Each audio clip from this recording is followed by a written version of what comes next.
Hey guys, welcome to the finale for Season 3 of my What If videos. If you haven't seen them, you can check out the link in the description for a playlist of my What Ifs. This video is going to feature a little what happens next for all 10 episodes. So starting off, we have Episode 1. What if Clear Sight let Darkstalker out? After freeing Darkstalker, the two of them have a very tumultuous conversation. For Darkstalker, he went from the feeling of betrayal to waking up instantly. At first he was furious, but Clearsight told him to read her mind, and he did. And Darkstalker believed her. His scroll, and his magic, were gone. He and Clearsight travel to Pentala, where they start a new life together. They have dragonettes, and their dragonettes have dragonettes, and over time they find that there are new dragons on Pentala. Darkstalker, being immortal, didn't age. Clearsight had no such ability. Eventually, she dies a peaceful death, leaving Darkstalker and their many descendants behind. It is then that Darkstalker turns his thoughts to other things, and takes some time to explore their new continent in depth. Despite having made it his home for decades, he had never really gone over it all, and now he would. He explored the forests, the coastlines, and the prairies, the cave systems underground, and some very interesting plant life down there in the dark. Next up, Episode 2. What if Coral and Gil switched places? As they planned, Gil and Anemone officially break their alliance with Blister and withdraw into the ocean. Blister is furious, and she knows the location of the Summer Palace. They know many of her own secrets, so Gil feels confident she won't reveal its location unless pushed, but they want space to rebuild their tribe and for Anemone to grow into her rule. So they return to the deep and try to put the horror of the past decade of war behind them. Shark finds himself much diminished in importance without an army to lead in war, and this time his unofficial exile sticks. He does not return to bother Anemone for a long time, and by then, her rule is unquestionable. Gil knows Coral, his queen, would be proud of their daughter if she could see her now. For Episode 3, we had What if Keebly worked for Vulture? Sometime after Thorn's unsuccessful attempt to reclaim the Scorpion Den from Keebly's talons of power, he received a visit from a different, far more interesting group. Ostrich, a young sandwing he'd met by chance a long time ago, had remembered him fondly, probably because he saved her from a thief. He told her his name, not that he was the thief's boss, and that the attacker hadn't been meant to attack little dragonettes. She didn't make the connection until she heard her father ranting about the smug upstart who threatened Queen Thorn. However, she convinced her friends that he wasn't a bad dragon, but in fact a very clever one, and all three of them, Ostrich, a Nightwing, and an Icewing, had shown up in the den looking for him. The Nightwing and the Icewing were clearly dating, from the moony-eyed looks the prince kept shooting the darker dragon, which Keebly found amusing to no end to watch. But they brought an intriguing puzzle with them. An animus who couldn't be killed, who could read minds and see the future, who was planning on killing an entire tribe and taking over others. Definitely something Keebly had never gotten to figure out before. Intrigued, he agreed to help them, beginning by finding an animus friend of theirs and helping him concoct the perfect spell to put an end to Darkstalker.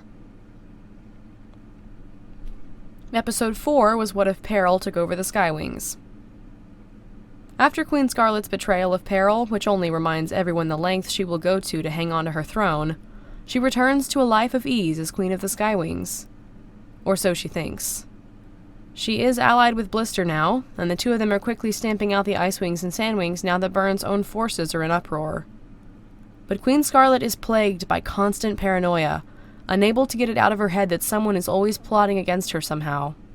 She doesn't see Peril's ascension to the throne as anything less than a betrayal from her champion, despite Peril's own fervent worship of the Queen.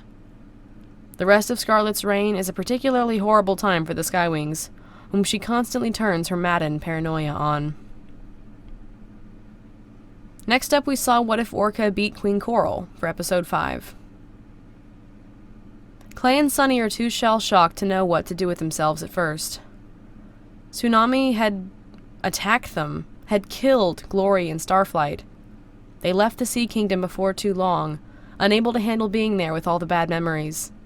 So they snuck back to the continent and hid there for a while. Clay didn't want to think about the prophecy ever again. How could they ever hope to fulfill it without Glory's determination, or Starflight's wisdom, or Tsunami's tsunami? Instead, he and Sunny returned to the swamps and his siblings. Clay and Sunny blended in with the other Sandwings and Mudwings, hiding with his siblings as the war went on around them. Clay put the prophecy behind him, but Sunny never forgot it. She'd always known it was her destiny to fulfill it. Even now, alone, with her friends dead or unwilling to help.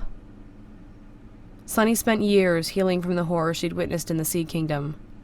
But she did heal, and when Clay told her he wouldn't think about the prophecy anymore, believing it to be the cause of Tsunami's snap, Sunny knew she had to do it by herself. She was a different dragon than she'd been all those years ago. Harder, maybe, but she'd hung on to her hope for the future. She owed it to the memory of her friends. So she went to the Sand Kingdom to search for her mother, to try and fulfill the prophecy and end the war at long last, even if she had to do it all by herself. Episode 6. What if Starflight grew up on the volcano? After escaping the Night Kingdom, the ragtag group of Nightwings and Dragonettes of Destiny flew through the night to reach the Mud Kingdom, where Deathbringer knew someone who could help smuggle them farther west. He admitted that he wasn't sure yet where a group such as theirs could hide safely, but he was confident he could keep them out of reach of Marrowseer until he found such a place. After long debate, the Dragonettes agreed to stay with the Nightwings for now, although they claimed they still intended to find Blaze and help the Rainwings. Both goals prompted another long conversation, one even less fun than the previous. At the end of that discussion, while they were no closer to deciding how they would do it, everyone agreed that their next step had to be exposing the Nightwings' plans in order to both end the war and save the Rainwings. Luckily, they have a prime witness with them, the very dragon who'd done so much to keep the war going, which Starflight and Fatespeaker find out at the same time as everyone else. Next we saw in Episode 7, What if Kestrel Killed Glory? Since they didn't bumble into Scarlet during their escape, her chase after the scavenger took place weeks prior. The Dragonettes of Destiny are able to sort themselves out without the influence of a mad queen. Flame takes off on his own, without sharing any of his plans. He could be heading for the Talons, or making for the Sky Kingdom. It doesn't matter to the Dragonettes. They decide to go to the rainforest and try and find Glory's family. They deserve to know what happened to the egg they lost so long ago, after all. Of course, what they find in the rainforest is very different than what they expected. With Episode 8, we saw what if Keebly accepted Darkstalker's offer. The Jade Winglet did not recreate their attempt to attack Darkstalker. And it was a good thing, too. Years passed and nothing bad happened. The Nightwing tribe, for the first time in centuries, flourished. War did not break out. Keebly even began visiting the desert and the Kingdom of Sand again, although he never quite recovered his relationship with Queen Thorn or the royal family. To the surprise of many, Darkstalker seemed content to rule his Nightwings and obey the spirit of his agreement with Keebly. And that ended up being a good thing. When the army of white-eyed, plant-trailing, strange four-winged dragons appeared on the horizon one day, bringing their own war to Pyria. Did you know that invincibility means you can't be stabbed and infected with the breath of evil? Well, neither did Keebly until Darkstalker saved him in the nick of time. The Night Kingdom fell to the mind control that day, but 2 Animus dragons escaped, and their survival would be the keystone on which the Resistance, a group including a Nightwing-Icewing couple and a very angry Rainwing, would later base their victory on. And for Episode 9, what if the Icewings defeated the Nightwings? Keebly, Winter, and Moonwatcher managed to escape the Sandwing Palace before Icicle and her Icewings can catch up to them. Deciding to lay low for a while until the smoke blows over, they travel around the Sand Kingdom. As they travel, Winter and Keebly get to know Moonwatcher, and they learn about what her life has been like, constantly hiding from Icewings and other dragons. It's a hard lesson for Winter to learn, that his tribe has actually been hurting mostly innocent dragons. Of course, then they found out that Winter is publicly exiled from the Ice Kingdom. His family have branded him a traitor and want nothing to do with him anymore. Winter was less devastated by that than he thought he would be. But after his exile was made official, Moon finally admitted where she and her mother had been traveling. A secret haven for Nightwings, hybrids, and other social outcasts, hidden under Jade Mountain.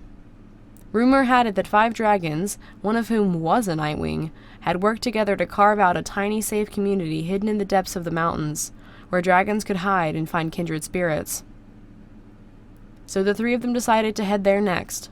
Winter and Moon needed somewhere to stay, and Keebly would decide what he wanted to do once they made it there. Episode 10? But wait! There's nothing else for Episode 10. What if Tsunami was an animus? Because you'll be getting a part 2 to that in Season 4. So that would be spoilers. Though I will say, that video is already available on my Patreon, so if you're interested, you can check it out there. There's a link to my Patreon in the description of this video, so if you want to see that part 2 early, you know what to do. Also in the description are links to my store, where I have lots of cool Wings of Fire merch, and my DeviantArt, where you can see more of my work. Thank y'all for watching. I hope you're as excited for Season 4 as I am, and have a great rest of your day.